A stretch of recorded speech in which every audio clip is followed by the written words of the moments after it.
Сайн байцгаана уу? Та бүхэндээ энэ өдрийн мэндийг хүргэе. Хууль зүйн үндэсний хүрээлэнгээс зэрэглэн хүргэдэг хуулийг энгийнээр ярилцлагын маань энэ удаагийн дугаар эхлэхэд бэлэн болоодна. За энэ удаагийнхаа дугаараар цахим орчин дахь хүүхдийн аюулгүй байдлын талаар та бүхэнд хүргэх болно.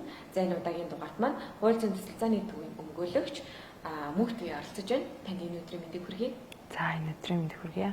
За тэгэхээр цахим орчин дахь аюулгүй байдлын талаар үндэсний суурь судалгааны тайлан дээр за хүүхдийн 80% нь бол 10-аас 14 он гэсэндээ интернет ашиглаж эхэлсэн гэсэн тоон баримт байдаг юм байна. Тэгэхээр хүүхдүүд маань цахим орчинд ямар одоо гэмт хэрэгт түлхүү өртдөг юм бол? За хүүхдүүд одоо цахим орчин ашиглах явцдаа олон одоо аюул занал хийлэл энэтэй бол өдөр тутамдаа бол нүүр тулж байдаг.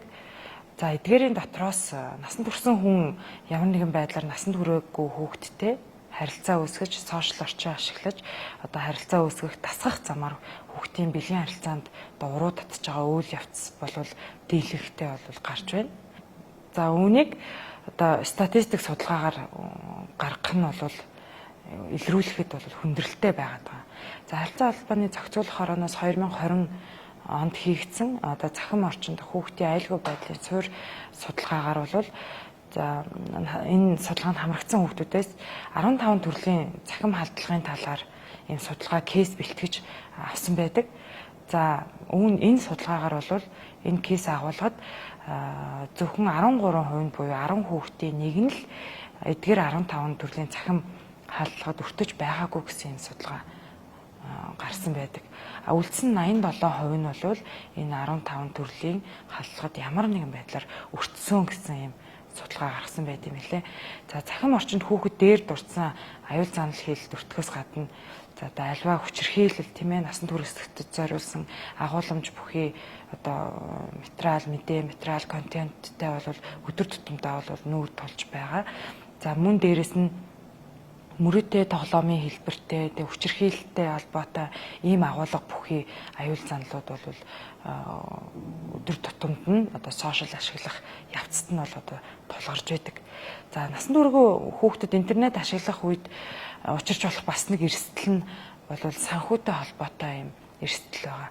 За энэ нь ямар эрсдэл байдг вэ гэхээр ялангуяа гар зас ашиглах үед ихэнх аппликейшнууд нь бол purchase буюу аппликейшн ашиглахад худалдаа авалт хийхийг санал болгодог. За хүүхдүүд зориулсан ихэнх аппликейшнууд нь хүүхдүүдийг уруу татгаар юм контентуудыг агуулгдсан байдаг. Учир санаатай болон санамсаргүй байдлаар худалдаа авалт хийх явдлууд бол ингээд түгээмэл байдаг. Энээс үүдэн санхүүгийн хувьд бол хүүхдүүд мөн хохирсоор байгаа. За дээр дурдсанаас хамгийн аюултай нь одоо гэмтэргийн хохирогч болоод байгаа тохиолдлууд бол байна. За үүнд бол хүүхдүүд интернет, нийгмийн сүлжээ, одоо Facebook, сошиал орчин тий Facebook, Instagram энэ сошиал орчныг хэрэглэх явцдаа одоо за бусад этгээдүүдийн зүгээс одоо хүүхдэд нөлөөлөх тийм ээ. За хүүхдэд интернет, нийгмийн сүлжээгээр огт танихгүй хүнтэй танилцах. За хэсэг хугацаанд ингээд тухайн хүнтэйгээ харилцаж ясныхаа дараа уулзах юм тохиолдлуудад одоо түгээмэл гарч байна.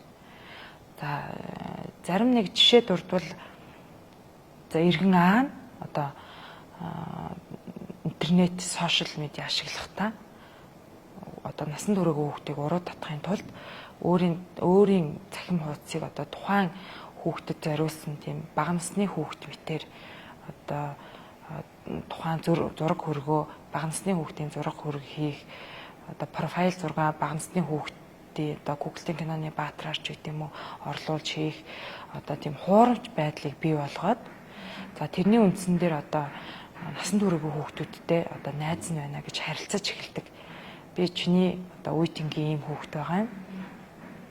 Хоёлаа одоо би тэдгээр сургууль сурдаг, чи тэдгээр сургууль сурдаг гэдээ одоо тухайн хүүхдэд итгэл үнэмшил төрүүлээд одоо энэ хүүхд энэ бол миний насны үеийн ингээд надтай ажиллах эмэгтэй хүүхд юм байна гэдэг юм сэтгэл төрүүлэх маягаар хамгийн анх танилцаж эхэлдэг. За тэгээд танихгүй өөртөөгөө адилхан танихгүй одоо тийм хүүхдтэй танилцаад ингээ найз боллоо гэж тухайн хохирогч хүүхдүүд бол ойлгоод байдаг.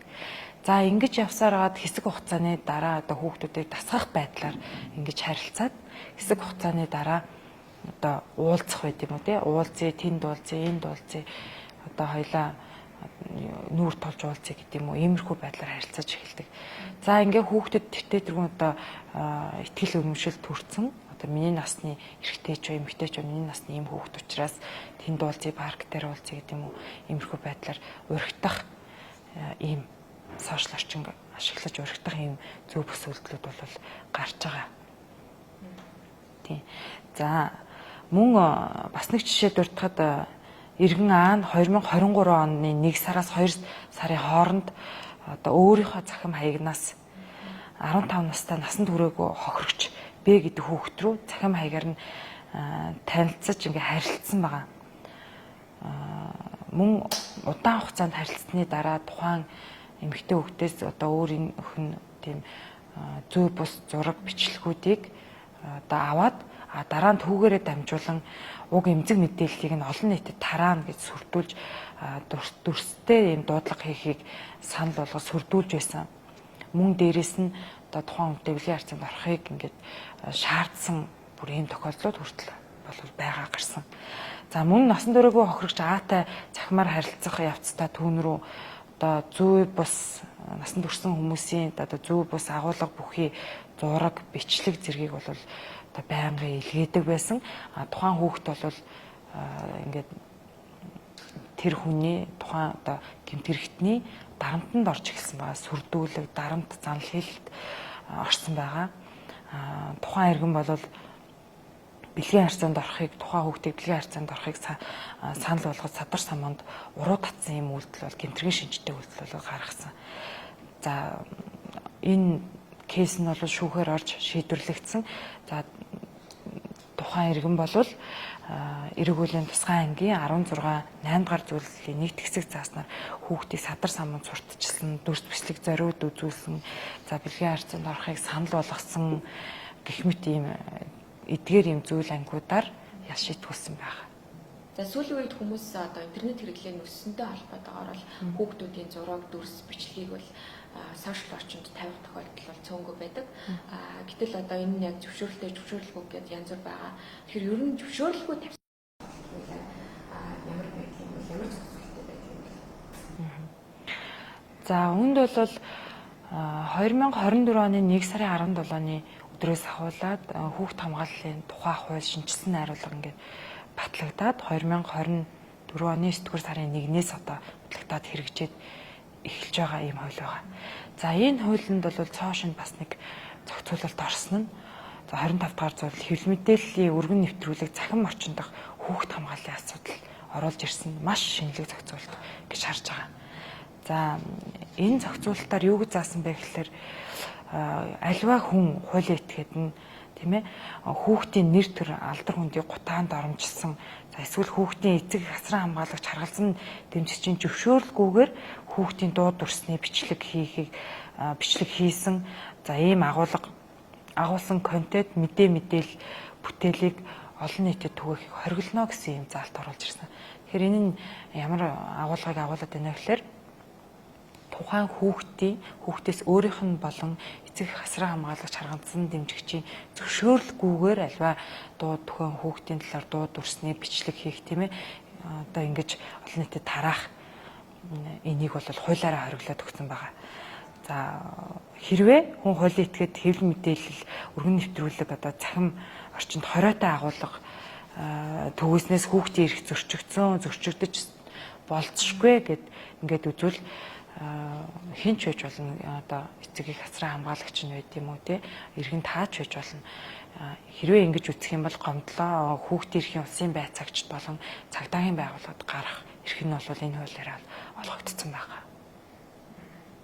За тэгэхээр хүүхдүүд маань захин орчинд гэмт хэрэгт өртөх тохиолдол бол их байна гэж байна.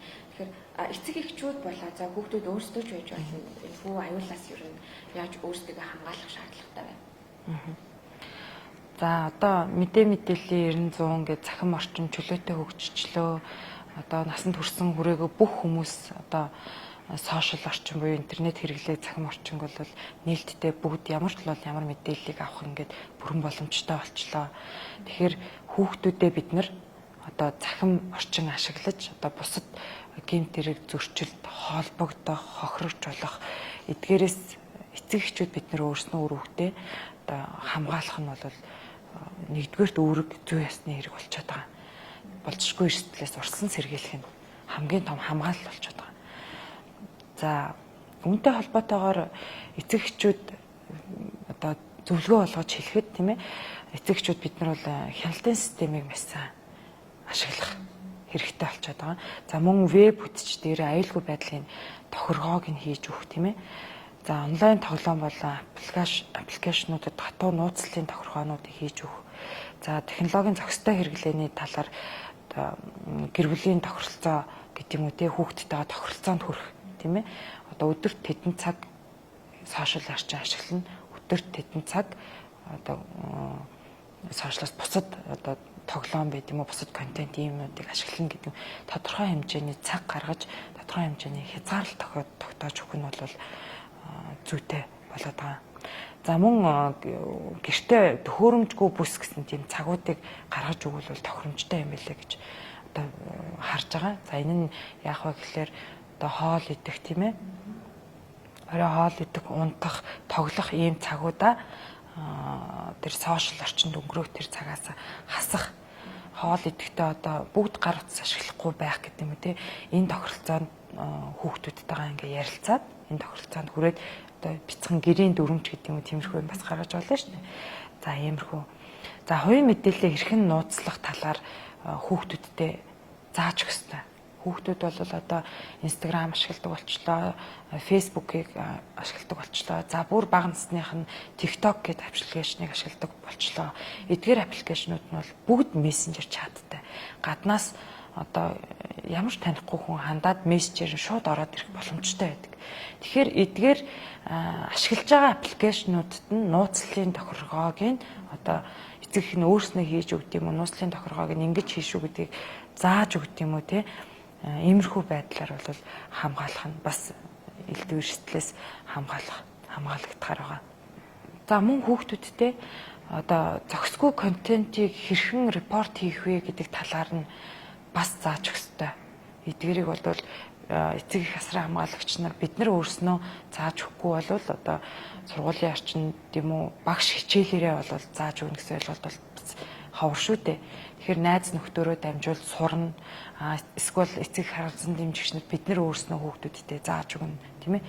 Иймэрхүү байдлаар тэгэхээр бид нар бол цахим орчинд өнгөрөөж байгаа цагийг нь багасгах хэрэгтэй.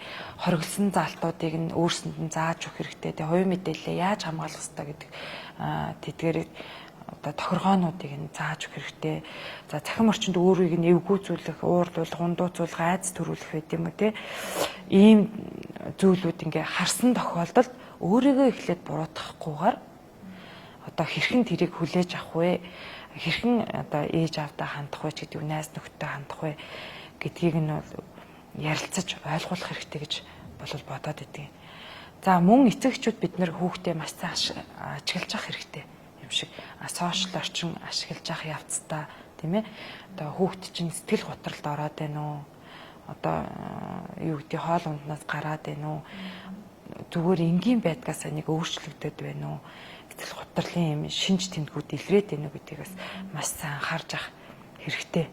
За таны хүүхэд цахим орчинд одоо ашиглаж байгаа юм зан үйлээсээ болж одоо хажиг ууртай, нууцлагдмал одоо утсаартай гэдэг юм уу тий одоо донцсон байгаа эсхийг анзаараад тэгээд хэрвээ ийм зүйл ажиглагдвал тийм эерэг байдлаар хүүхдэд дэмжлэг үзүүлэх хэрэгтэй. Эерэг байдлаар одоо манай эцэг эхчүүд бол чи бойл бити одоо наатах уцаа тай бойл байг гэж загнаад байх хас биш тийм ээ. За эерэг байдлаар хүүхдээ ихлэ ажиглаад хитрхи их донтолт явагдаад байна уу? Өөрснөө ямар нэгэн байдлаар цахим халдлагад ингээд өртөөд байна уу гэдгийг нь бол ажиглах шаардлагатай гэж харагдаад байдаг. Тэгээд хүүхдтэй одоо урам дэмжлэг өгөөд нээлттэй ил тод ингээд хүүхдтэйгээ харилцах нь зүйтэй юм болов уу гэж харагдаад байдаг. За баярлалаа танд. Манай энэ удаагийн подкастын урилгыг хүлээн авч ирсэн. За энэ удаагийн дугаар маань үүгээр өндөрлөж байна. Дараагийн дугаар хүртэл түр баяртай.